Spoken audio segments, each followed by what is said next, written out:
Is your Meta Business Suite set up correctly? Here's three things I want you to check, just to be sure. Hi, my name is Nicole Willette. I own Breaking Even Communications, which is an online marketing company, and we've been in business for 16 years. And I've been working in Meta Business Suite as long as it's been a thing. And I have seen my share of accounts that aren't set up correctly. So I want you to be able to avoid issues with yours. Now, I want to assure you that if you find that one of these things we're looking at is a problem for you, there's multiple ways to go about fixing it.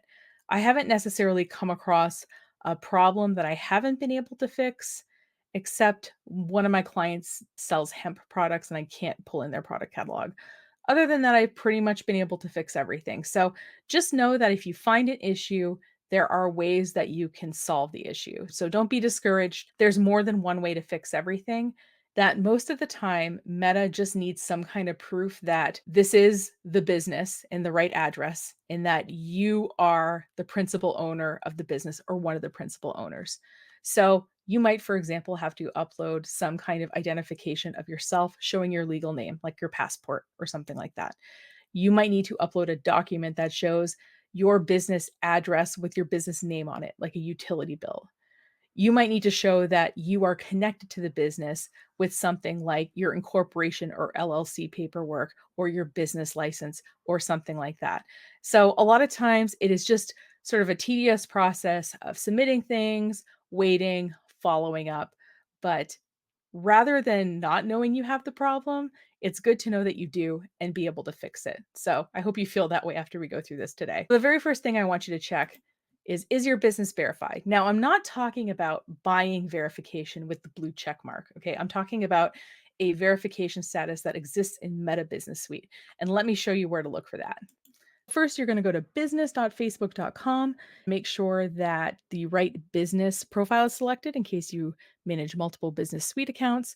And then you're going to scroll all the way to the bottom and click the thing that looks like a little gear that says business settings. Once you get to the business settings area, you're going to scroll all the way down, second to the last thing from the bottom at this moment, but just look for the thing that says business info and it looks like a little tiny briefcase. And what you're going to see in the middle of the screen is your business information. If your business has been verified, there will be a green check mark that says verified with the verification date on it.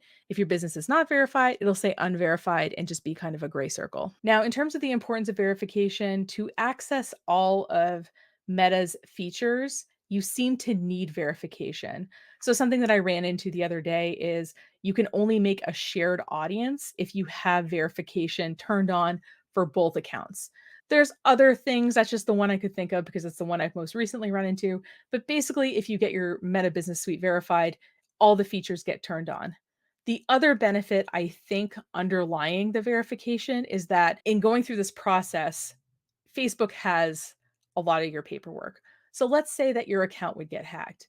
Well, if they have your corporation paperwork, if they have your utility bill, if they have your identification, it's pretty easy to prove that you should be the one owning the business and not this weird hacker. So I think it would be easier to get your account back if something like that were to happen. So I think it's worth going through the verification process. It's not too painful, but it can be a little tedious to give it some stuff, have it kick back and say, "Oh, hey, we need some additional information." Give it some more information. It just takes a little bit of time and a little bit of back and forth, but I think it's worthwhile. So a second thing you want to check is, do you have full access to your Meta Business Suite? So in the same section we are in the business settings, you're going to scroll back up and you're going to click on people. You should see your name and you should say full control of everything. So that means you have full control of everything.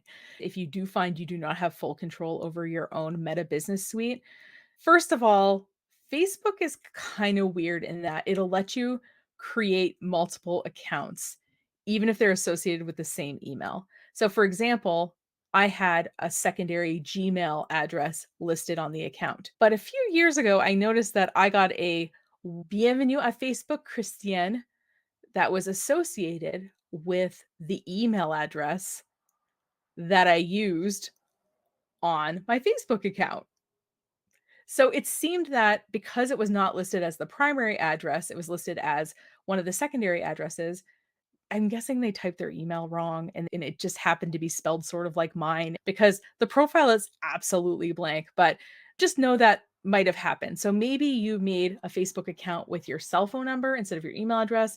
Maybe you used multiple email addresses. Maybe you have multiple accounts and you just don't know it. So that could be it.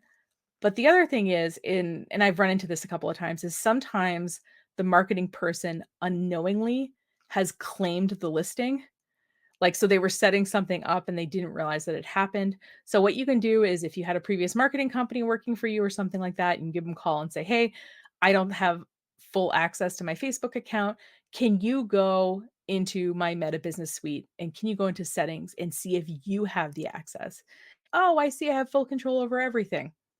"And I see you have partial. Sorry about that." And then what they can do is they can click on the 3 dots next to your name and they can click edit business portfolio permissions. And then they can just toggle the switch on that you can control everything. So, problem solved. Now, if you didn't find a weird Facebook account you accidentally set up, or you don't have a previous marketing company that accidentally did something, the process might be a little bit more tedious. But it is worth getting full control of your account back, even if you do have to go back and forth with Meta for a little while. And the third thing I want you to check is, do you have two-factor authentication turned on? I know, you use the same password for everything. It's never been a problem before, but listen, people's accounts are getting hacked more and more. If Facebook is having more security issues, turn on two-factor. Trust me on this one. So what you're going to do is you're going to have to turn it on your personal profile that you use when you log in to manage your Meta Business Suite. You're going to go to facebook.com. You're going to click on your profile picture. You're going to click on settings and privacy. You're going to click on settings, and then you're going to click on the account center. In your account center, you're going to click on password and security. You're going to click on two-factor authentication, and you are going to set up two-factor authentication with your account. Now, if you want extra points for this assignment, you can turn on advanced protection. I recommend turning that on. Turn on every security thing you possibly can in a general way, especially when it comes to your business. Now, you might say to yourself, "Well, Nicole, I have a social media manager and she just logs in to my Facebook account and she manages my business page and Instagram through that. I don't want to turn on two-factor because I want them to be able to log in." What they can do is when they're logged in as you, they can generate what are called backup codes. I'll leave a link to an article about how to generate backup codes in the show notes in case you want to learn more about that. Now, when you get to the business settings area, you're probably going to start looking around and say, "Wow, there's a lot of stuff back here. There's remarketing pixels, there's audiences, there's ad accounts, there's all kinds of different assets." It's kind of nice because you can give individual people the amount of access they need to do their job and not necessarily extra access, which I think was the original reasoning by why Meta rolled out Meta Business Suite when they did 7 or 8ish years ago. I don't think they explained it particularly well when they did this, but I think that was the reasoning. So do me a favor and really do yourselves a favor and make sure that you have checked these 3 things, because if so, you're golden. And that's a really good feeling, isn't it? So thanks so much for watching. If you like this content, I hope you decide to stick around, subscribe, all that stuff. If you're looking for more content, we have various playlists on the Breaking Even Communications YouTube channel. So we have a playlist that's all about websites. We have a playlist that's all about social media marketing and that kind of thing. So you can sort of browse by topic. We also have a blog on our website, breakingeveninc.com/blog, and you can browse by topic there as well. Not just videos, but we have lots of other information as well. If you want to lightly keep in touch, we have an email newsletter, breakingeveninc.com/newsletter. If you go to that page, you can sign up, but you can also see past issues to kind of give you an idea of what it's about. And if you want to contact us, you can go to breakingeveninc.com/contact, or you can book a no obligation consult on our website, breakingeveninc.com. The booking link should be, I think, in a pretty visible place. I move it around, so I'm not going to commit to exactly where it is, but it's on the website. You can also just use the contact form though and get a hold of us that way. So thanks so much for watching and see you in the next video.